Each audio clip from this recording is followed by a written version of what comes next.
আল্লাহু আকবার, আল্লাহু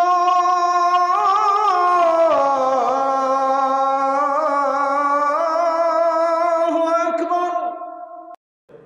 প্রথম যে বিষয়টা আমি আপনাদের দৃষ্টি আকর্ষণ করতে চাই যে আল্লাহ রাব্বুল আলামিন আপনাদেরকে এই সমাজের বোঝা হিসেবে সৃষ্টি করেন নাই। আল্লাহ রাব্বুল আলামিন আপনাদেরকে এই সমাজের বোঝা হিসেবে সৃষ্টি করেননি, বরং আল্লাহ রাব্বুল আলামিন আপনাদেরকে এই উম্মতের একটা গর্বিত অংশীদার হিসেবে সৃষ্টি করেছে। আদম আলাইহিস সালাম যখন জান্নাতে ছিলেন তখনও তার কাছে হৃদয়ের মধ্যে কিছুটা শূন্যতা অনুভব হয়েছে, যেটা আল্লাহ রাব্বুল আলামিন হাওয়া আলাইহিস সালামকে দিয়ে পূর্ণ করেছেন, এবং তার বুকের পাঁজরের হাড় থেকেই তার স্ত্রীকে আল্লাহ পাক সৃষ্টি করেছেন।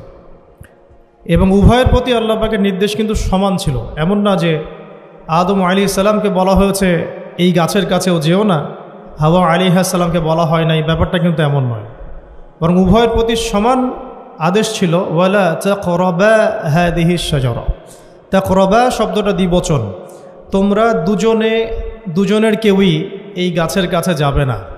অর্থাৎ আল্লাহ পাকের যে আদেশগুলো আসমানি কিতাবের মাধ্যমে আমাদের কাছে এসেছে, এগুলো নারী এবং পুরুষের জন্য সমান।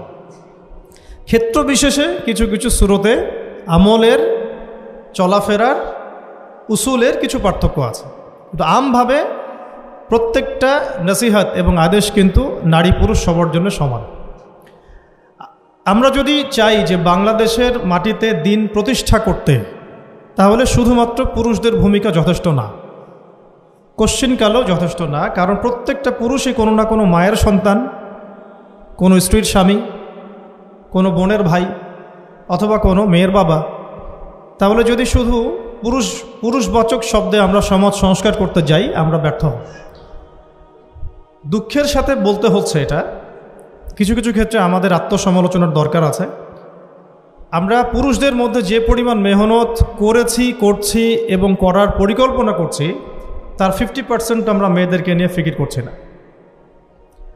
যে কোনো দিনই বোন যদি হেদায়েতপ্রাপ্ত হন আল্লাহর পক্ষ থেকে, তারপরে সে যে পড়াশোনা করবে, এই পড়াশোনা করার মতো উপযুক্ত প্রতিষ্ঠানও আমরা তাদেরকে দিতে পারি না। নিরাপত্তা, পর্দা এবং সহজলভ্যতা, যে সহজেই সে জ্ঞান শিখবে নিরাপত্তার সাথে, পর্দার সাথে, বাসার কাছাকাছি মাহরামদেরকে সাথে নিয়ে, এমন পরিবেশ কিন্তু হাজারে একটা মেয়েও পাচ্ছে বলে আমার মনে হয়।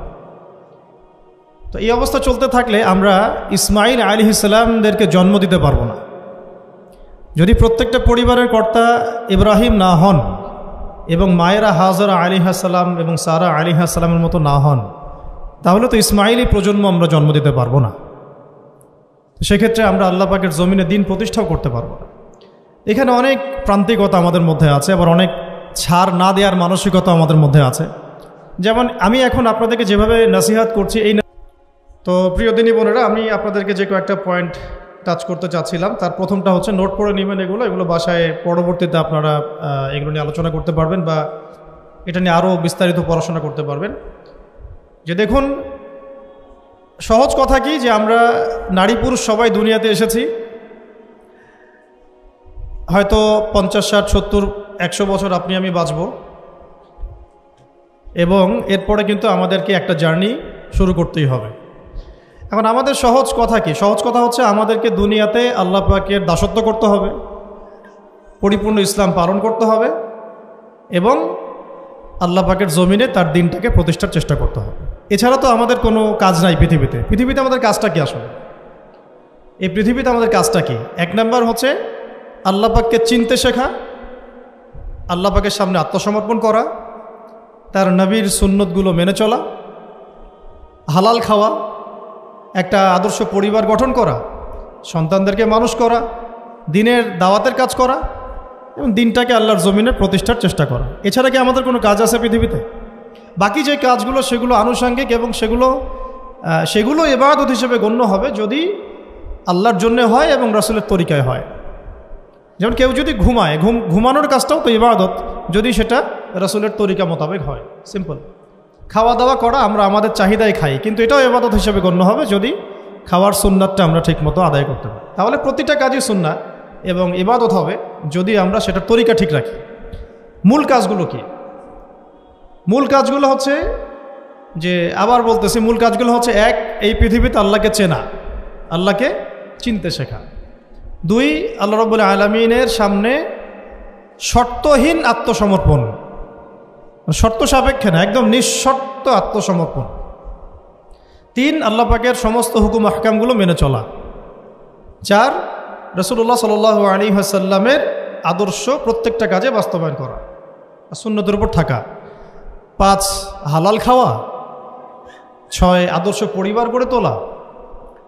সাত, সন্তান প্রতিপালন। আট, সৎ কাজে আদেশ। নয়, অসৎ কাজে নিষেধ। 10, আল্লাহ পাকের এই জমিনের মধ্যে দিনটাকে প্রতিষ্ঠার চেষ্টা করা, যার যা সামর্থ্য আছে তাই দিয়ে। কেউ জান দিয়ে করবে, কেউ মাল দিয়ে করবে, কেউ কথা দিয়ে করবে, কেউ লিখনি দিয়ে করবে, কেউ প্রয়োজনে আল্লাহর পথে জিহাদ করবে, কেউ প্রয়োজনে শহীদ হবে। যার যেটা স্রোত সে সেভাবে করবে। এছাড়া কি দুনিয়াতে আমাদের কোনো কাজ আছে? এই কাজগুলোর মধ্যে, এই কাজগুলোকে যদি আমরা বাস্তবায়ন করতে পারি তাহলে দুনিয়াতেও সফল হব ইনশাআল্লাহ, পরকালেও জান্নাতে যাব ইনশাআল্লাহ। এই তো, এই কাজগুলো যদি আমরা বাস্তবায়ন করতে পারি দুনিয়াতেও সফল হব ইনশাআল্লাহ এবং পরকালেও জান্নাতে যাব ইনশাআল্লাহ। এক্ষেত্রে এই গন্তব্য হাসিল করার জন্যে যে কাজটা সবার আগে দরকার, এতক্ষণ যেগুলো বললাম, এই গন্তব্যটা হাসিল করার জন্য সবার আগে যে কাজটা দরকার সেটা হচ্ছে সেটা হচ্ছে শরিয়াতের একটা ন্যূনতম জ্ঞান অর্জন করা। শরিয়াতের ন্যূনতম একটা জ্ঞান অর্জন করা। শরিয়াতের ন্যূনতম জ্ঞান বলতে আমি কি মিন করছি, কি বোঝাচ্ছি? আমি বোঝাচ্ছি কমপক্ষে আপনাকে বিশুদ্ধ করে কোরআন তেলাওয়াত করা শিখতে হবে, 1 নাম্বার।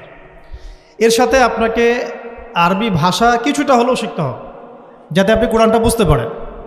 3 নাম্বার হচ্ছে হাদিস শাস্ত্র পড়ার যোগ্যতা আপনাকে অর্জন করতে হবে, মানে হাদিস পড়াশোনা করতে হবে। 4 নাম্বার নবী সাল্লাল্লাহু আলাইহি ওয়াসাল্লামের পবিত্র সিরাত অর্থাৎ জীবনী, এটা আপনাকে পড়তে হবে। মনে থাকবে তো? লিখে নেন। 5 নাম্বার হচ্ছে, 1 নাম্বার কি বলেছিলাম? বিশুদ্ধ কোরআন তিলাওয়াত। তারপরে বলেছি আরবি ভাষা শিক্ষা করা। তারপরে বলেছি হাদিস পাঠ। তারপরে বলেছি সিরাত পাঠ।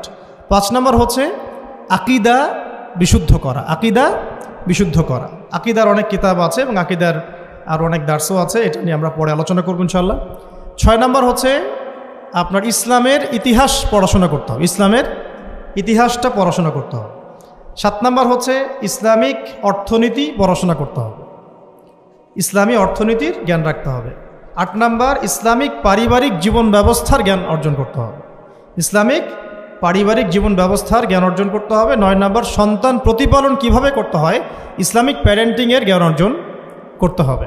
10 নাম্বার হচ্ছে যে ফিকহের জ্ঞান অর্জন করা। ফিকহ মানে হচ্ছে তুলনামূলক যে মাসলা মাসাইলগুলো না জানলে আমরা আমল করতে পারবো না, এই মাসলা মাসাইলগুলো জেনে নেওয়া, যেটাকে আমরা বলি যে ফরজে আইনের জ্ঞান, ফরজে আইনের জ্ঞান। তাহলে এখানেও 10টা পয়েন্ট বের হয়ে আসলো, তাই না? তাহলে আমার সাথে একটু রিপিট করেন। প্রথমে বলেছি ইলম অর্জনের ক্ষেত্রে আপনাকে কোরআনের আগে কোরআন দিয়ে শুরু করতে হবে, মানে কোরআন যিনি তেলাওয়াত করতে পারেন না তিনি হতভাগা। মুসলিম পরিবারে জন্মগ্রহণ করেও যিনি কোরআন তেলাওয়াত করতে পারেন না, আমি মনে করি না এই পৃথিবীতে তার চেয়ে হতভাগা কেউ আছে, আমি মনে করি না।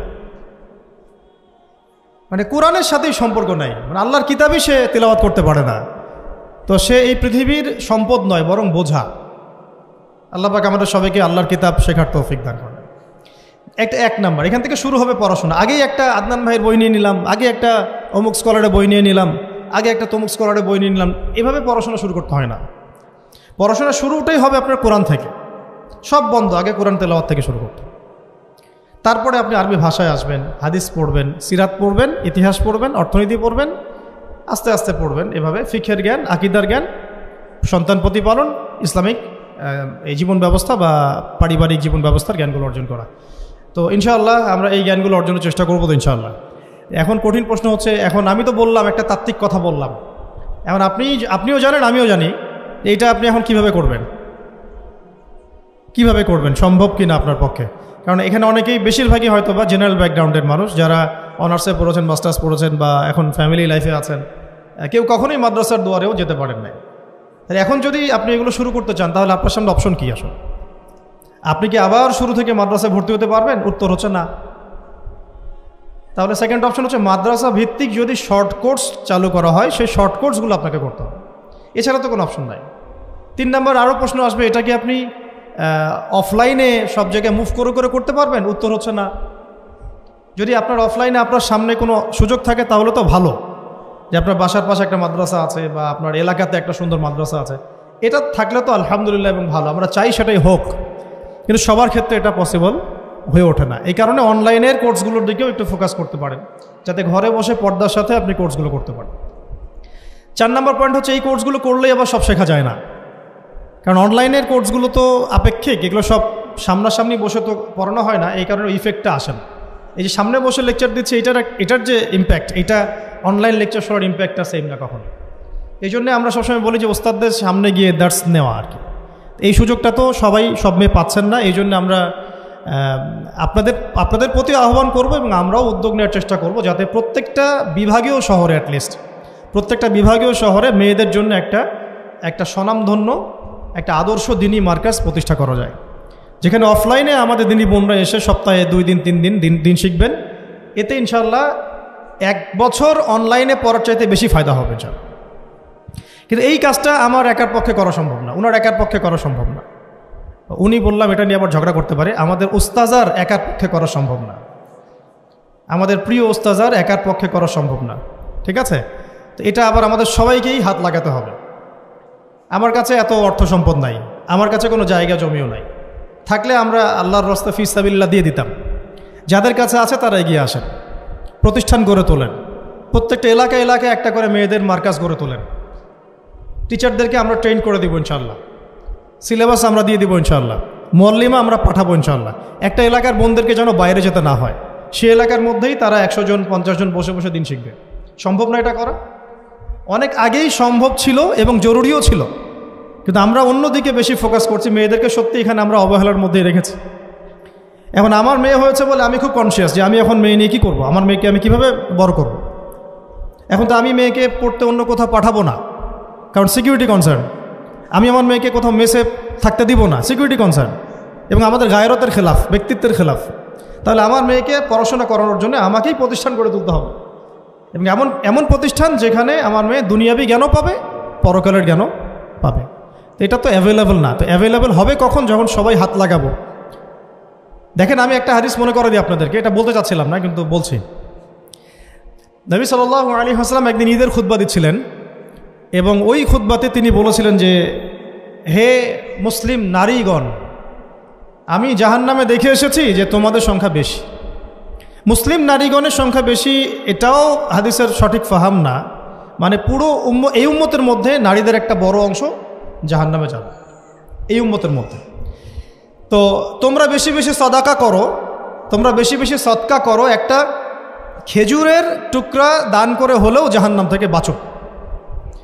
তো এটা বলার পরে বেলাল রাদিয়াল্লাহু আনহু একদিক থেকে আরেক দিক হাঁটছিলেন, সাথে একটা কাপড় ছিল। নারীরা তাদের কেউ গলার হার, কানের দুল, হাতের চুড়ি, এগুলো সোনার সব খুলে খুলে দান করছিলেন। মেয়েদেরকে সাদাকার মধ্য দিয়ে জাহান্নাম থেকে বাঁচতে হবে, সদকা করার মধ্য দিয়ে মেয়েদেরকে জাহান্নাম থেকে বাঁচতে হবে। আজকে যদি আপনি একটা প্রতিষ্ঠান গড়ে দিয়ে যেতে পারেন, এটা যদি আরও 50 বছর সাস্টেইন করে, এই 50 বছর এখানে যত মানুষ দিন শিখবে, সমস্ত মানুষের ইলমের নেকি আপনি পাবেন। কিন্তু আমরা কিন্তু সবাই ব্যক্তি স্বার্থ নিয়ে চিন্তা করি, আর দুনিয়ার স্বার্থটাকে বেশি প্রাধান্য দিই। আমার 500 জায়গা আমি দিয়ে দিব, আপনি দিচ্ছেন না, বরং আপনি পরকালের জান্নাতের একটা জায়গা আপনি সার্টিফাইড করছেন। কে জানে, হয়তো এই ওসিলায় আপনার জান্নাতের ফয়সালা হয়ে যেতে পারে। কেউ 10% জমির মধ্যে একটা মসজিদ করেছে, হতে পারে এই মসজিদের ওসিলায় আল্লাহ পাক তাকে জান্নাত দিতেও পারেন।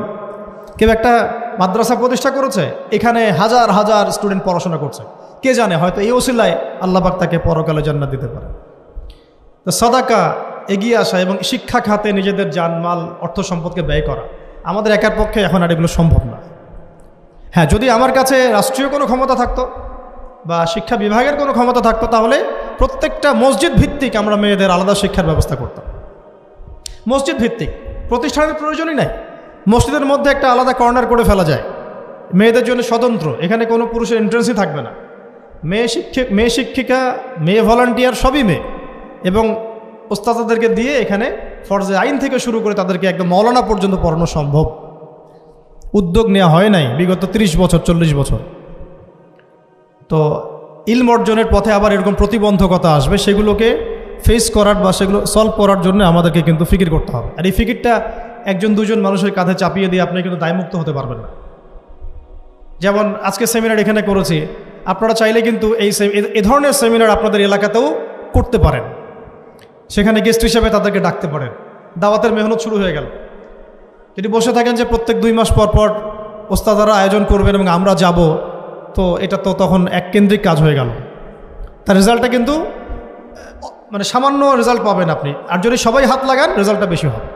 তা আমি আপনাদেরকে উদ্বুদ্ধ করতে চাই যে দিনের পথে আপনারা দাওয়াতের মেহনতে নেমে আসেন, এমনকি দিন প্রতিষ্ঠার সংগ্রামে আমাদের পাশে দাঁড়ান। কিন্তু এর আগে যোগ্যতা অর্জন করেন। যোগ্যতাটা ইলমি যোগ্যতা। আল্লাহ পাক আপনাদেরকে বোঝার তৌফিক দান করেন। এটা 1 নম্বর। এবং ইলমের পথে প্রতিবন্ধকতা কথাগুলো বললাম, এগুলোকে ফেস করার এবং এগুলোকে যেন রিকভার করতে পারি আমরা, সেই তৌফিক আল্লাহ আমাদের জন্য সবাইকে দান করেন। তো একটা মানে খুশির সংবাদই বলবো আপনাদেরকে দিতে চাচ্ছি যে আমরা এই মিরপুর উত্তরার এই এলাকাটার মধ্যে আমরা চেষ্টা করছি যে অফলাইনে এরকম 2-1টা দিনই মার্কাজ প্রতিষ্ঠা করার। আপাতত ভাড়াতেই, এবং ইনশাআল্লাহ অল্প সময়ের মধ্যে আমরা ঢাকা শহরে, ইনশাআল্লাহ ঢাকা শহরে হোক অথবা ঢাকা শহরের একটু সাইডেই হোক, আমরা নিজস্ব জায়গা কিনে প্রতিষ্ঠান করে দেখাবো ইনশাআল্লাহ। এবং আমাদের পরিকল্পনা হচ্ছে একদম ফ্রম দ্য ভেরি বিগিনিং, এই নুরানি থেকে শুরু করে, প্লে গ্রুপ থেকে শুরু করে আস্তে আস্তে গ্র্যাজুয়ালি দাওরা হাদিস এবং মাস্টার্স পর্যন্ত নিয়ে যাওয়া, দুইটাই যেন থাকে। এবং আমার পরিকল্পনা হচ্ছে মাস্টার্সের পরে আমাদের ছেলেমেয়েরা যেন বড় বড় ফ্যাকাল্টিগুলোতে পড়াশোনা করতে পারে, ওই রাস্তাগুলো খুলে দেয়। তো এই কাজগুলো আমার একার পক্ষে আসলে সম্ভব না। আপনারা যদি এগিয়ে আসেন সবাই, দিনী ভাইরা, দিনী বোনরা এবং আমাদের বিত্তশালী যারা আছেন, যাদেরকে আল্লাহ পাক সৎ হৃদয় দিয়েছেন এবং দান সদকা করার মতো মানসিকতা দিয়েছেন, ইনশাআল্লাহ আসেন একসাথে হাত লাগিয়ে কিছু করি, আল্লাহ পাক করার তৌফিক দান করেন। আর এই দেশের এই সময়টা, দেশের চলমান এই সময়টা আমাদের জন্য দিনের কাজ করার একটা উর্বর সময়। এখন যদি আমরা এই বিষয়গুলো গুছিয়ে নিতে পারি, 10 বছর পরে ভালো ফলাফল পাবেন। আমার মেয়ের বয়স আজকে থেকে 10 বছর পরে হবে 11 বছর। তো 11 বছর বয়সে আমি আয়েশাকে কোথায় দেখতে চাই, মারিয়ামকে কোথায় দেখতে চাই, ঠিক আছে, আমি আমার মেয়ে খাদিজাকে কোথায় দেখতে চাই, এটা আমাকে এখন থেকে ফিকির করতে হবে। রেডিমেড কিছুই পাবেন না, এই যুগ রেডিমেড আপনাকে কিছু দিবেই না। যদি মনে করেন একটা স্কুল প্রতিষ্ঠান চাচ্ছে রেডিমেড, যেখানে বাচ্চাকে ঢুকাবো ওকে আলেমা বানিয়ে বের করে দিবে, এমন কোনো প্রতিষ্ঠান আপনি পাবেন না। রেডিমেড কিছু হয় না, নিজের অনেক কন্ট্রিবিউশন লাগে এখানে। শুধু প্রতিষ্ঠান, শুধু কিতাব কখনোই একজন ব্যক্তির ভবিষ্যৎ গড়তে পারবে না। শুধু প্রতিষ্ঠান, শুধু কিতাব পারবে না। তো অনেক গভীরে চলে যাচ্ছি, মূল কথাটা আশা করি বোঝাতে পেরেছি। ইলম যেমন অর্জনও করতে হবে, ইলম মানুষের কাছে সহজলভ্য করার প্ল্যাটফর্মও তৈরি করতে হবে। আল্লাহ পাক আপনাদের সবাইকে এগিয়ে আসার তৌফিক দান করেন, আমিন।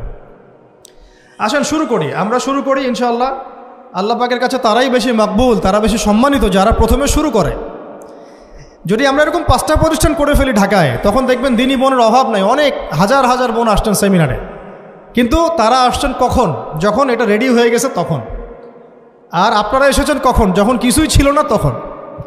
তো এটা লা ইয়াজতামিআন, এটা কখনো সমান হবে না। তো আল্লাহ পাক আমাদেরকে অগ্রজ হওয়ার তৌফিক দান করে নেন। তো ইলমের সাথে 2 নম্বর যে পয়েন্টটা নোট আউট করবেন, সেটা হচ্ছে বেশি বেশি আমল করা। আমলবিহীন ইলমের কোনো মূল্য নাই। আমলবিহীন ইলমের কোনো মূল্য নাই। এখন আমল করাটা কি খুব কঠিন? আমি আপনাদেরকে আমার ওস্তাদের একটা কথা বলি। আমার ওস্তাদ আমাদেরকে শিখিয়েছেন, বলেছেন যে আমল প্রতিদিন করা, অল্প হলেও প্রতিদিন করা। প্রতিদিন আপনি 10 পারা পড়তে পারবেন না হয়তো, ঠিক আছে, 2 পৃষ্ঠা পড়েন। প্রতিদিন আপনি হয়তো 20টা হাদিস পড়তে পারবেন না, 2টা হাদিস পড়েন। প্রতিদিন হয়তো আমরা তাহাজ্জুদ, চাশত, আওয়াবিন, ফরজ, সুন্নাহ সব একসাথে হয় না, তাই না? তো ঠিক আছে, আপনি 8 রাকাত করে পড়তে পারছেন না, 2 করে না হয় পড়েন। 2 রাকাত তাহাজ্জুদ পড়েন, তাহাজ্জুদের হক আদায় হয়ে গেল। সকালে 2 রাকাত নামাজ পড়ে নেন, চাশতের হক আদায় হয়ে গেল। এইভাবেই মানে কথা হচ্ছে যে আমল করা, নিয়মিত করা, যদিও সেটা অল্প হয়, এটা কিন্তু কঠিন কিছু না। আল্লাহ পাক যার জন্য সহজ করে দেন তার জন্য সহজ। অজু করে ওয়াশরুমে গিয়েছেন, অজু করে ফেলেন, অজু দিয়ে 2 রাকাত নামাজ পড়ে ফেলেন। চলতে ফিরতে, আপনারা তো ঘরের কাজে বেশি ব্যস্ত থাকেন, চলতে ফিরতেই সুবহানাল্লাহ, আলহামদুলিল্লাহ, লা ইলাহা ইল্লাল্লাহ, আল্লাহু আকবার পড়তে থাকে। আস্তাগফিরুল্লাহ ওয়া আতুবু ইলাইহি পড়তে থাকেন, দরুদ শরীফ পড়তে থাকেন। এমন না যে ঘটা করে সবসময় আমলে বসতে হবে, এটা জরুরি না। প্রতিটা কাজের সাথে আমল আছে। তো সবচেয়ে ইম্পর্টেন্ট আমলগুলো হচ্ছে নামাজ, ফরজ নামাজটুকু, এর সাথে আমি বলবো কোরআন তেলাওয়াত, তাহাজ্জুদ, এর সাথে বলবো যে আদব রক্ষা করা, আখলাক ঠিক রাখা। আদব রক্ষা করা, আখলাক ঠিক রাখা। একজন মহিলার এক্সাম্পল দিব, বেসিক্যালি এটা দুইজন মহিলার এক্সাম্পল, তো আমি একজনের কথা বলছি। একজন সাহাবী এসে নবী সাল্লাল্লাহু আলাইহি ওয়াসাল্লামকে বলেছিলেন যে আমাদের বাসার পাশে একজন মহিলা আছে, প্রচুর ইবাদত করে, কোনো নামাজ মিস নাই, কোনো নফল রোজা মিস নাই, খুবই পরেজগার, খুবই মুত্তাকি, খুবই খুবই উঁচু লেভেলের মুত্তাকি একজন মহিলা বলে মনে হয় আমাদের কাছে। কিন্তু তিনি তার প্রতিবেশীর সাথে ঝগড়া করেন, এবং বাজে ল্যাঙ্গুয়েজ ইউজ করেন। নবী সাল্লাল্লাহু আলাইহি ওয়াসাল্লাম বলেছেন যে তিনি জাহান্নামী। নাউযুবিল্লাহ। আরেকজন মহিলা সম্পর্কে বক্তব্য এসেছিল, আরেকজন সাহাবী বলেছেন যে আমাদের বাসার পাশে একজন মহিলা আছে, তেমন কোনো নামাজ, খুব বেশি ইবাদত করেন না, কিন্তু তার আখলাক চরিত্র খুব নরম কোমল। নবী সাল্লাল্লাহু আলাইহি ওয়াসাল্লাম বলেছেন তিনি জান্নাতি। তাহলে আমরা এই হাদিসটা থেকে বুঝতে পারছি যে আমলের মূলনীতিটা আসলে কি। আমল মানে এই না যে একেবারে সবসময় আমাকে নামাজ, রোজা, হজ জাকাতেই ফোকাস করতে হবে। আমার আদাব ও মুআশারাটাও অনেক বড় ব্যাপার, চলাফেরা, ওঠা বসা, আমাদের ডিলিংসগুলো। তো এখানে আমি একটু বলবো আপনাদেরকে, কারণ এই যুগটা তো অনলাইনের যুগ, মিডিয়া দ্বারা প্রভাবিত হওয়ার যুগ। বিভিন্ন সিরিয়ালস আমাদের মাথায় এখনও বসে আছে, দেখেছি জীবনে আমরা অনেক সময় কেউ না কেউ। তো এইগুলো আমার মাথায় কিন্তু ইম্প্যাক্ট ফেলে, এগুলো আমাদের মাথায় ইম্প্যাক্ট ফেলেছে। সমাজ ব্যবস্থা আমাদের মাথায় ইম্প্যাক্ট ফেলেছে, যে পরিবেশে আমরা পড়াশোনা করেছি ওই পরিবেশটা আমার উপর ইম্প্যাক্ট ফেলেছে। সব মিলে আমাদের মাথাটা এখন পুরো দূষিত, আমাদের মাথাটা কিন্তু পুরাই দূষিত, কলবটা আরও দূষিত। এইখানে যে বিষয়গুলো ফোকাস করা দরকার, যে পিতা মাতার সাথে একদম কোমল হয়ে যান, ছেড়ে দেন, নিজের অধিকারে না আসলেও ছেড়ে দেন, পিতা মাতার সাথে কোমল হয়ে যান। পিতা এবং মাতা আপনার জান্নাত জাহান্নামের মাধ্যম। যদি স্বামী থেকে থাকে, স্বামীর প্রতি নরম হয়ে যান, তাকে ছাড় দেওয়া শিখেন। সবচেয়ে বড় কথা, তাকে মহব্বত করা তো অবশ্যই জরুরি, মহব্বতের চাইতেও বেশি জরুরি স্বামীকে বিশ্বাস করা এবং তাকে সম্মান করা। এমন কোনো কথা এবং কাজ না করা যেটা স্বামীর গায়রত বা ব্যক্তিত্ব আঘাত করে। আমি পয়েন্টটা হয়তো বোঝাতে সক্ষম হয়েছি। ভালোবাসা অনেক গুরুত্বপূর্ণ বিষয়, ঠিক আছে, কিন্তু ভালোবাসা শুধুমাত্র একমাত্র গুরুত্বপূর্ণ বিষয় নয়। আরও গুরুত্বপূর্ণ বিষয় হচ্ছে বিশ্বাস, সম্মান এবং আনুগত্য। বিশ্বাস, সম্মান এবং আনুগত্য। এখন বলতে পারেন যে আমার স্বামী আমাকে অন্যায় কাজে আদেশ করলে কি আমি আনুগত্য করব? কখনোই না। যখন স্বামী আপনাকে কোরআন সুন্নাহর দিকে আপনাকে ধাবিত করবেন, তখন আপনি তার আনুগত্য করতে বাধ্য, এবং এটা আপনার জান্নাতে যাওয়ার মাধ্যম বটে। এই হাদিসটা খুব ভালো করে মনে রাখতে হবে যে এই পৃথিবীতে কেউই আল্লাহ পাকের পরে সিজদা পাওয়ার যোগ্য না। এমনকি নবীদেরকেও আল্লাহ পাক সিজদা করতে বলেন নাই, কিন্তু সেই নবী আমাদেরকে কিন্তু বলেছিলেন যে যদি আল্লাহ পরে কাউকে আমি সিজদা করতে বলতাম, তাহলে আমি স্বামীদেরকে সিজদা করতে বলতাম। এটাকে তসলিমা নাসরিন স্টাইলে বুঝলে হবে না।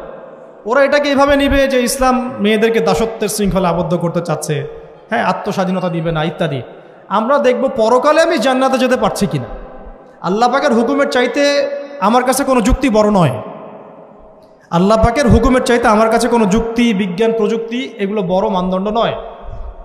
শুধুমাত্র স্বামীর আনুগত্য, বিশ্বাস, সম্মানের বদৌলতে দেখা যায় যে পুরোটা জীবন এই বেচারা আপনার জন্য ঢেলে দিবেন। আর এই জায়গায় যদি দেখা যায় ঘাটতি থাকে, তখন কোনো কোনো ক্ষেত্রে ভালোবাসা যথেষ্ট হয়ে ওঠে না। এবং আপনারা জানেন এই শহরে ডিভোর্সের সংখ্যা দিন দিন বাড়ছে। কেন? এইগুলো মেজর কারণ আছে। হ্যাঁ, আমি বলছি না যে সব ছেলেই একেবারে পারফেক্ট, কখনোই না। ছেলেরাও যেমন সাহাবী না, মেয়েরাও সেরকম মহিলা সাহাবী না। কিন্তু সবর, আনুগত্য, নরম, কোমলতার কোনো বিকল্প নাই। উভয় পক্ষের জন্যই নসিহতগুলো আর কি, স্বামীর জন্য এবং স্ত্রীর জন্য। আরেকটা বিষয় হচ্ছে যে স্বামীর পরিবার নিয়ে খোঁটা না দেওয়া, স্বামীর যে বাবা মা ভাই বোন এই ব্যাপারগুলো নিয়ে খোঁটা দেওয়া না দেওয়া বা খোঁচাখুচি না করা, এবং তার যে অবদান আপনার প্রতি এটাকে অস্বীকার না করা, কুফরি না করা। একটা হাদিসের মধ্যে নবী সাল্লাল্লাহু আলাইহি ওয়াসাল্লাম কিন্তু বলেছেন যে বেশিরভাগ নারীর জাহান্নামে যাওয়ার কারণ কি সাহাবীরা জিজ্ঞাসা করেছিলেন। তিনি বলেছেন তারা কুফরি করে। কি কুফরি করে? তারা কি আল্লাহর সাথে কুফরি করে? নবীজি বলেছেন না, বরং তারা সারা জীবন স্বামীর যে দিয়ে যাওয়া যে স্যাক্রিফাইস বা অধিকার, এটাকে হঠাৎ করে অস্বীকার করে বসে, হঠাৎ কোনো একদিন অস্বীকার করে বসে। এটার কারণে দেখা যায় আল্লাহ পাক নারাজ হয়ে যান। আল্লাহ রাব্বুল আলামিন তো একজন ব্যভিচারী নারীকেও জান্নাত দিয়েছেন মাত্র কুকুরকে পানি পান করানোর কারণে। আবার একজন নারীকে বিড়াল বেঁধে রেখে কষ্ট দেওয়ার কারণে জাহান্নামে দিয়েছে। তো জবান এমনই একটা কঠিন জিনিস, যেটাকে নিয়ন্ত্রণে না রাখলে আমাদের জন্য ক্ষতি হবে। আল্লাহ পাক আমাকে আপনাদের সবাইকে জবান হেফাজতে রাখার তৌফিক দান করে নেন। আর কিছু বিষয় হচ্ছে, কিছু শাসন সমাজে থাকে, মানে পরিবারের মধ্যে থাকে। এই শাসনগুলো কখনোই মেয়েদেরকে বিপথে নিয়ে যাওয়ার জন্য নয়, বরং যে আপনাকে মহব্বত করবে সেই আপনাকে শাসন করবে। যে আপনাকে মহব্বত করে সেই কিন্তু আপনাকে শাসন করবে। যার আপনার ব্যাপারে কোনো কেয়ার নাই সে কিন্তু আপনাকে শাসন করতে আসবে না। আপনি কোথায় যান তার তো কোনো যায় আসবে না। আর যে আপনাকে চাইবে, জোর করে টেনে নিয়ে আসতে চাইবে জান্নাতের পথে, সে কিন্তু আপনার উপর মাঝে মাঝে শাসন করতে পারে। ওই অধিকারটুকু দিতে হবে। আর আমাদের মেয়েদেরকে ওই মেজাজেও তৈরি করতে হবে। তো পারিবারিক বিষয়গুলোর ক্ষেত্রে আসছিলাম, এটা একটু পরে আবার আসছি ইনশাআল্লাহ, যে ইলমের সাথে আমলটা খুব জরুরি। এবং আমলের ক্ষেত্রে শুধু নামাজ, রোজা, হজ, যাকাত এটাকে আমি মিন করছি না। মিন করছি যে আমার বাবার সাথে সম্পর্ক, মায়ের সাথে সম্পর্ক, আত্মীয়দের হক আদায় করছি কিনা, প্রতিবেশীর সাথে রিলেশন ঠিক আছে কিনা, এবং স্পেশালি পরিবারের স্বামীর সাথে আমার এই বিষয়গুলো ঠিক আছে কিনা। তো এগুলো যদি ঠিক থাকে অল্প আমল যথেষ্ট হয়ে যাবে ইনশাআল্লাহ তাআলা। আল্লাহ পাক আমাদেরকে ইলম অনুযায়ী আমল করার তৌফিক দান করেন, আমিন। 3 নম্বর আমি পয়েন্ট নোট আউট করছিলাম মেয়েদের জন্যে, যে আমি আমার মেয়েকে নসিহত করতাম যে বেশি বেশি দান সদকা করতে, বেশি বেশি দান সদকা করতে। মেয়েদের জন্য স্পেশালি সাদাকাটা বেশি করা উচিত। ছেলেরা তো সাদাকা করে, কম বেশি কিন্তু করে, যেহেতু তারা বাইরে থাকে। তো আপনারা সাদাকা করার জন্যে যদি স্বামীর অর্থ আপনাদের কাছে নেন, এটা দোষের কিছু না।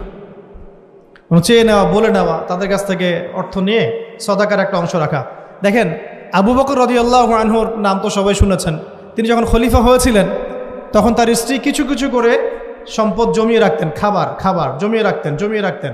পরে একদিন ভালো একটা খাবার রান্না করে খাইয়েছেন ওই জমিয়ে রাখা খাবার থেকে। এখান থেকে একটা বিষয় বুঝতে পারলাম, সম্পদ সেভ করা শিখতে হয়।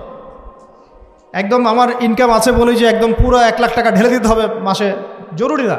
10,000 টাকা করে সেভ করার চেষ্টা করেন, হয়তো এই 10,000 টাকা একটা পরিবারের ভরণ পোষণের জন্য যথেষ্ট হয়ে যাবে। ওই সেভ করা টাকাটা যদি আমি কালকে দান করে দিই আল্লাহর রাস্তায় বা অন্য কোনো মানুষকে, তার 1 মাসের খরচ হয়ে যাবে, বিশাল একটা উপকার হবে। আমরা কিন্তু কিছু টাকা পাইলেই কসমেটিক্স, নতুন জুয়েলারি, ঠিক আছে, নতুন কি আসলো বাজারে, নতুন কসমেটিক্স আর কি, তো এইগুলোর দিকে বেশি ফোকাস করি। তো এখান থেকে টাকা একটু জমিয়ে আমরা যদি আল্লাহর পথে ব্যয় করার চিন্তা করি, পরিবারে বরকত আসবে। এই জন্য সম্পদকে মূল্যায়ন করা। রিজিক আল্লাহ পাক দিয়েছেন বলেই সব যে ঢেলে দিতে হবে, এটা ভালো না, এই কাজটা ঠিক না। আল্লাহ পাক আজকে আপনাকে হয়তো 1 কোটি টাকা দিয়েছেন, কালকে আল্লাহ না করুক 1000 টাকার জন্য মানুষের কাছে হাত পাততে বাধ্য করতে পারেন আল্লাহ পাক। এমনও কিন্তু দিন আসতে পারে, দিন সবার সবসময় সমান থাকে না। আজকে আপনার কাছে 1 কোটি টাকা আছে, কিছু মনে হচ্ছে না, কালকে কে জানে আল্লাহ না করুক যে 1000 টাকা কারো কাছে চাইতে হচ্ছে, 1000 টাকার জন্য ঠেকে গেছে, হতে পারে না। তো রিজিককে মানুষ তাজিম না করলে রিজিক দূরে চলে যায়। দুটো বিষয় খেয়াল রাখবেন, দুটো বিষয়। এক হচ্ছে মাঝে মাঝে মনের মধ্যে কিছু আমল করার ইচ্ছা আসে না? মনে হলো যে আচ্ছা একটু 10টা আয়াত পড়ি, মনে আসে না মাঝে মাঝে, এমন মনে হয় না? ওই সময় এই যে মনের মধ্যে যে এই ইরাদাটা জাগ্রত হওয়া, এটাকে আমরা বলি ওয়ারিদ। অন্য ভাষায় আপনি বলতে পারেন মেহমান। কি বলতে পারেন? এটা আল্লাহর পক্ষ থেকে আপনার কলবের মধ্যে মেহমান হিসেবে এসেছে। এখন আপনি যদি আমলটা করেন, সেই মেহমান বারবার আপনার কলবে আসবে। যদি আপনি ওই সময় আমলটা না করেন, মেহমান চলে যাবে, মেহমান অসম্মানিত হলে পরে আর আসবে না। একইভাবে রিজিক আল্লাহ পাক দিয়েছেন, এর তাজিম যদি করতে পারেন রিজিক বেশি আসবে। রিজিকের তাজিম সম্মান করতে না পারলে রিজিক আসবে না, বেশি কমে যাবে। উসমান রাদিয়াল্লাহু আনহু সবচেয়ে ধনী ছিলেন না? কেন জানেন? কেন? এটা কি জানেন কেন ধনী ছিলেন? একে তো তিনি প্রচুর দান সদকা করতেন, এটা তো আপনারা জানেনই। আরেকটা জিনিস অনেকে জানে না, তিনি উটের পিঠে বসেছিলেন, কিছু একটা খাচ্ছিলেন, এই 2-1টা দানা পড়ে গেছে নিচে। উটের পিঠ থেকে নেমেছেন, নেমে সেই দানা উঠিয়েছেন, পরিষ্কার করেছেন, ধুয়েছেন, আবার খেয়েছেন। তার এই দু চারটা দানার কোনো কিন্তু মানে পরোয়া না করলেও চলে, তার প্রচুর অর্থ সম্পদ আছে। এত অর্থ সম্পদ যে তাবুক যুদ্ধের দিন 30,000 সেনাবাহিনীর দায়িত্ব নিয়েছেন। 30,000 সেনাবাহিনীর দায়িত্ব নিয়েছেন। সেনাবাহিনী যাবে, থাকবে, খাবে, তাঁবু টাঙাবে, সব দায়িত্ব তার। 30,000 সেনাবাহিনীর দায়িত্ব নেওয়া কি চারটাখানি কথা? তো এই সাহাবী এই কয়েকটা খাবারের দানা উঠিয়ে খেলেন। নবী সাল্লাল্লাহু আলাইহি ওয়াসাল্লাম বলেছিলেন যে তোমাকে আল্লাহ পাক রিজিক বাড়িয়ে দিবেন না কেন? তুমি রিজিকের যে তাজিম, যে সম্মান তুমি করো, এর বদৌলতে আল্লাহ পাক তোমাকে বেহিসাব রিজিক দিবেন। দুইটা বিষয় খেয়াল রাখবো। আমলের মেহমান হৃদয়ের মধ্যে আসলে তাকে ফিরায় না দেওয়া, তাহলে সেই মেহমান কিন্তু আর আসবে না। মেহমানকে মূল্যায়ন করলে মেহমান বারবার আসবেন ইনশাআল্লাহ। আর রিজিকের তাজিম না করলে রিজিক কিন্তু আপনার ঘরে বেশি বেশি আসবে না। এমনি তো হারামের যুগ, এমনি সুদের যুগ, এমনি ঘুষের যুগ। অলমোস্ট এভরি ফ্যামিলি সুদখোর এখন, অলমোস্ট এভরি ফ্যামিলি। মেয়েরা স্পেশালি যারা শাশুড়ি টাইপের, আপনারা মাইন্ড করেন না, তাদের সাইকোলজি যে এতই নিচে নেমে গেছে এখন যে আমার মেয়ে জাহান্নামে যায় যাক, হ্যাঁ আমার মেয়ে জাহান্নামে যায় যাক, সমস্যা নাই, দুনিয়াতে সে যেন ভালো থাকে। এটা কেন বললাম?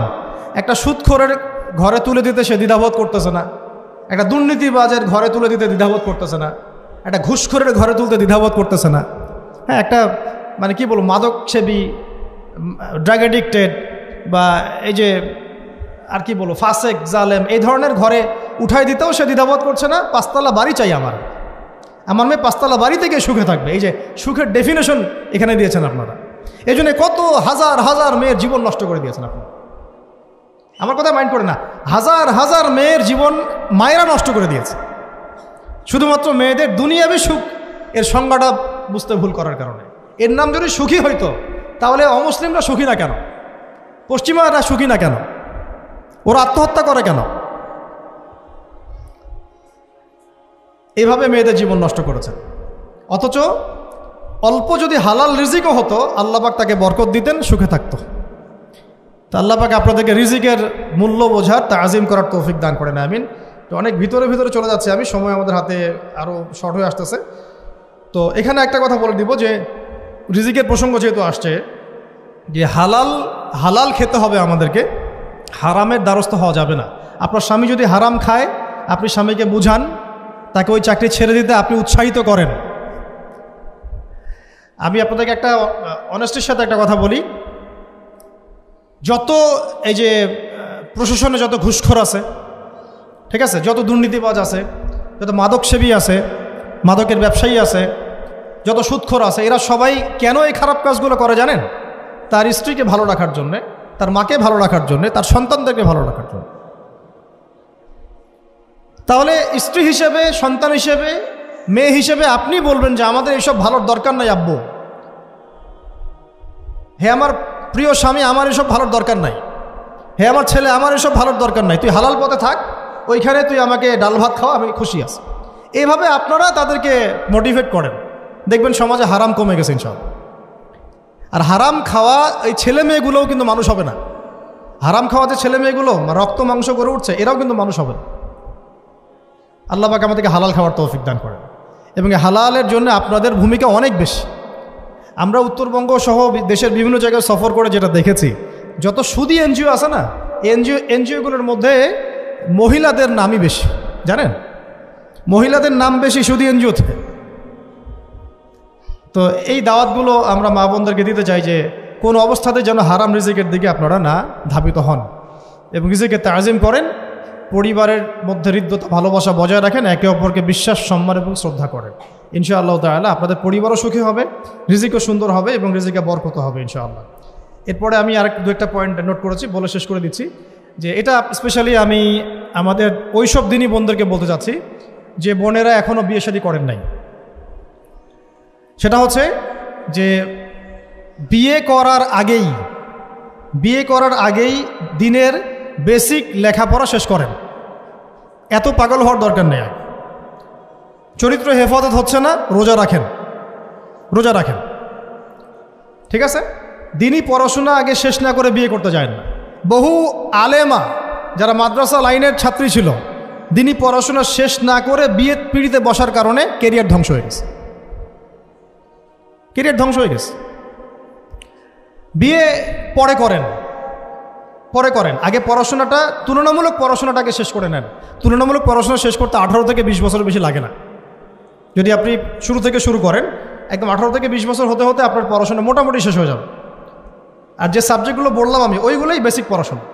এখন এটা হয়তো সবার ভাগ্যে নসিব নাও হতে পারে, সেক্ষেত্রে বিকল্প অপশন আমরা যাব। কিন্তু আগে মূলনীতি হচ্ছে একটা লেভেল পর্যন্ত পড়াশোনা করার পরেই বিয়ে করেন, কারণ বিয়ের পরে আপনার যত রেসপন্সিবিলিটি আসবে, এটা তখন পড়াশোনা মেনটেন করা এতটাও সহজ না, প্রায় অসম্ভবের পর্যায়ে পড়ে যাবে। আর দু একটা বাচ্চা কাচ্চা হয়ে গেলে তো তখন আর কোনো কথাই নেই। তাহলে আপনারা কি আমাদেরকে আয়েশা রাদিয়াল্লাহু আনহার মতো একটা প্রজন্ম দিতে পারবেন না? যদি এটা আপনাদের উদ্দেশ্য হয়, সেক্ষেত্রে কি পড়াশোনা শুরু থেকে করা উচিত না? এখন এই সুযোগটা আমাদের সব বন্ধুদের সামনে হয়তো থাকে না, এই জন্য আমরা বললাম যে বিকল্প অপশনগুলোতে আপনারা দিন শেখার চেষ্টা করেন। আর এরপরে যখন বিয়ে করবেন, পড়াশোনা মোটামুটি শেষ হয়েছে, বিয়ে করবেন, এখন 18-20 বছর বয়স হয়ে গেছে, এখন আল্লাহর ওয়াস্তে দুনিয়াবি বিষয়কে সর্বোচ্চ অগ্রাধিকার দিয়েন না। আজীবন পস্তাবেন, এবং একবার পস্তানো শুরু করলে এই পস্তানো আজীবনও শেষ হবে। তখন মেইল করে মেসেজ করে কোনো লাভ হবে না, কারণ আপনি বিয়ের আগে দিনকে প্রাধান্য দেন নাই, বরং দুনিয়াকে প্রাধান্য দিয়েছেন। আপনি বিয়ের আগে দিনকে প্রাধান্য দেন নাই, বরং দুনিয়াকে প্রাধান্য দিয়েছেন। যখন আপনি সবসময় পরকালকে, আল্লাহকে, তার রাসূলকে প্রাধান্য দিবেন, দিনকে প্রাধান্য দিবেন, দুনিয়া আল্লাহই গুছিয়ে দিবেন। আর যখন আপনি দুনিয়াকে সর্বোচ্চ অগ্রাধিকার দিবেন, দিন আপনার কাছ থেকে দূরে সরে যাবে। দিনের একটা গায়রত আছে, একটা ব্যক্তিত্ব, দিনের একটা স্বতন্ত্র গায়রত আছে, সে সবার কাছে ধরা দেয় না। যে তাকে মূল্যায়ন করে তার কাছেই দিন আসে, যে তাকে মূল্যায়ন করে না তার কাছে দিন আসে না। তো দিনদার ছেলেকে প্রাধান্য না দিয়ে বিয়ে করতে যায়েন না, জীবনটা ধ্বংস হয়ে যায়। হ্যাঁ, আমি বলছি না দিনদার ছেলে মাদ্রাসাতেই থাকে, না, ইঞ্জিনিয়ার লাইনেও থাকতে পারে, ডক্টরও হতে পারে, ইঞ্জিনিয়ারও হতে পারে, কিন্তু এটা বাহ্যিকভাবে এটাকে জাস্টিফাই করাটাও ডিফিকাল্ট। কিছু কিছু ক্রাইটেরিয়া দেখে আপনি একটু আন্দাজ করতে পারেন, পুরোপুরি হয়তো কখনোই বুঝতে পারবেন না। সেটা হচ্ছে দিনের প্রতি তার ফিকির কেমন, দিন নিয়ে তার কাজ কেমন, তার লাইফস্টাইল কেমন, তার পরিবার কেমন, কোন পরিবেশে সে বড় হয়ে উঠেছে, তার একাডেমিক্যাল সার্টিফিকেট কেমন, তারপরে তার দাওয়াতের মেহনতে অ্যাক্টিভিটিস আছে কিনা, বা ব্যবসা হালাল কিনা, বা চাকরিটা হালাল কিনা, নামাজ ঠিক আছে কিনা, তার মধ্যে সুন্নাহ আছে কিনা, এগুলো কিছু কিছু বাহ্যিক সাইন যেগুলো দেখে আমরা একটা আইডিয়া নিতে পারি।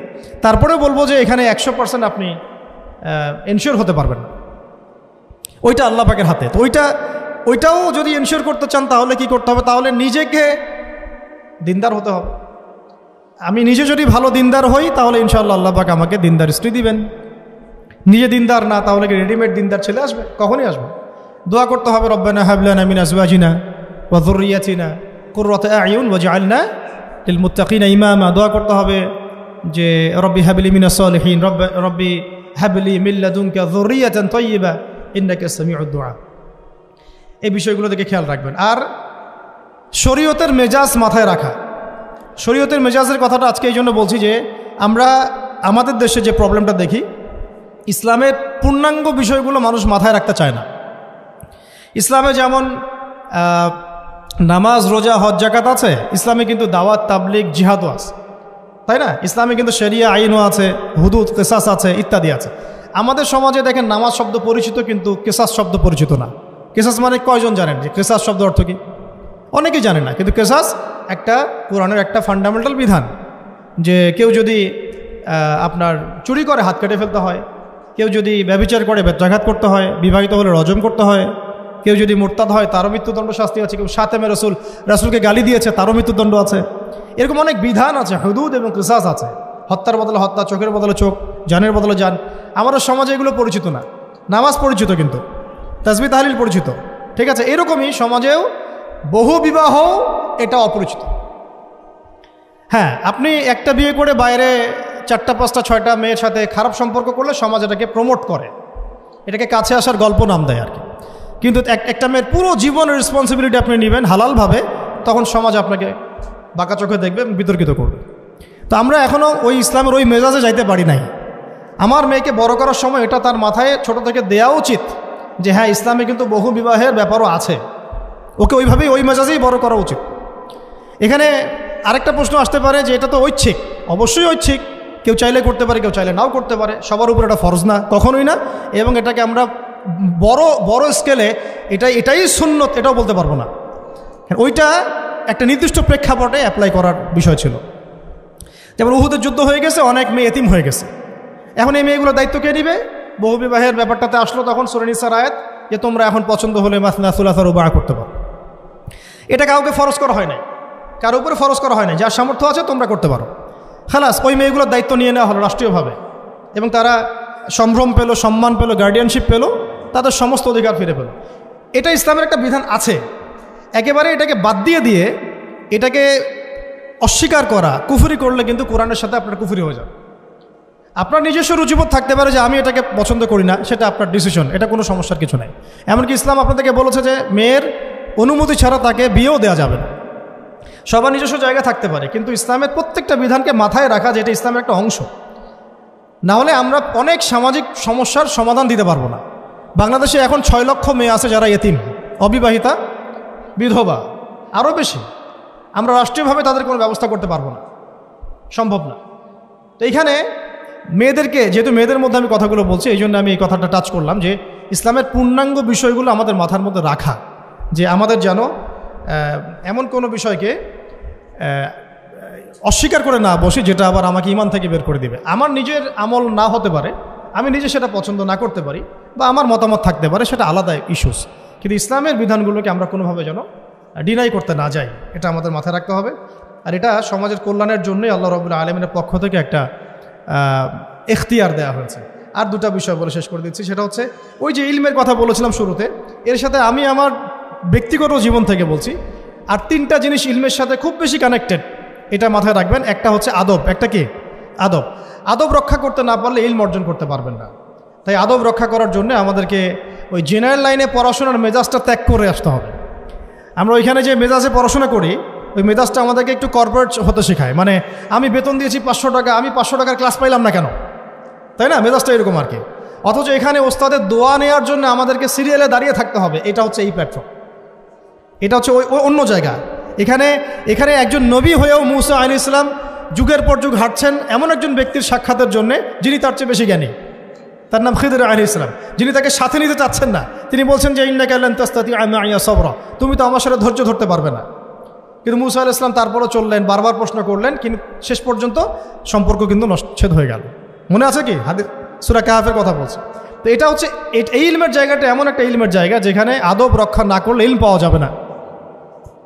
আরেকটা বিষয় হচ্ছে তাসকিয়া, ইলম অর্জন করে ওস্তাদের কাছ থেকে দোয়া নেওয়া এবং আত্মশুদ্ধি অর্জন করা, মনের মধ্যে কোনো হিংসা না রাখা।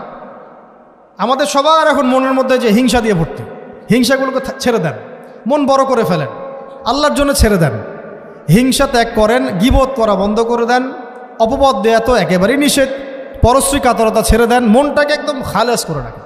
একজন সাহাবী সম্পর্কে নবীজি বলছেন, এই যে এখন যে সাহাবী ঢুকবে মসজিদে ও জান্নাতি, সবাই আগ্রহ নিয়ে বসে আছে, কে এসে? হ্যাঁ ঢুকলেন, জান্নাতি। পরের দিনও সেম কথা, এখন যে ঢুকবে সে জান্নাতি। সেম সাহাবী ঢুকলেন, পরের দিনও সেম কথা, এখন যে ঢুকবে সে জান্নাতি। সেম সাহাবী ঢুকলেন। এবার একজন সাহাবী কৌশল করে তার বাসায় গেলেন, দেখি তো কি আমল করে সে। তো দেখলেন তো রাত্রেবেলা তাহাজ্জুদেও উঠতেছে না, এশার নামাজ পড়ে ঘুমাই গেছে, ফজরের নামাজে উঠল। 3 দিন থাকলেন, 3 দিন সেম। তখন তিনি বললেন, আচ্ছা ভাই, তোমার ব্যাপারে নবীজি এরকম মন্তব্য করেছেন, তোমাকে তো এমন কোনো খাস আমল করতে দেখলাম না। তো তিনি বলছেন, আচ্ছা একটা বিষয় হতে পারে, আমি অত বেশি আমল হয়তো করি না, কিন্তু আমি যখন ঘুমাতে যাই আমি সবাইকে মাফ করে দিয়ে ঘুমাই।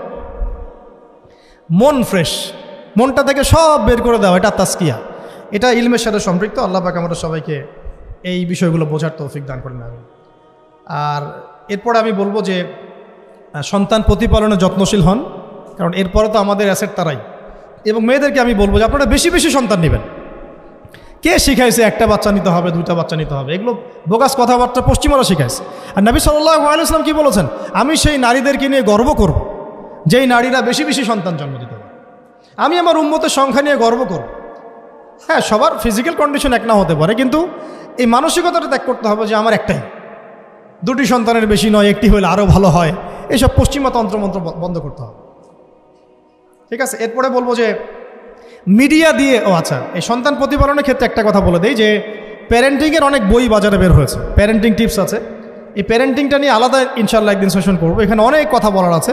সন্তান প্রতিপালন একটা শিল্প, সন্তান প্রতিপালনটা একটা শিল্প, খুব ধৈর্যের কাজ, সবরের কাজ, লেগে থাকার কাজ। সন্তানকে সময় দেওয়া, ওর খাবারের দিকে খেয়াল রাখা, ওর মানসিকতার দিকে খেয়াল রাখা, ওর ফিজিক্যাল অ্যাক্টিভিটিস দিকে খেয়াল রাখা, ওর মানে আত্মা দূষিত হয়ে যাচ্ছে কিনা এটা খেয়াল রাখা, ওর ভালো একাডেমিক পরিবেশ নিশ্চিত করা, ভালো ওস্তাদ দেওয়া, ওর সাথে মেশা, ওকে আদর করা, অনেক কিছু আছে।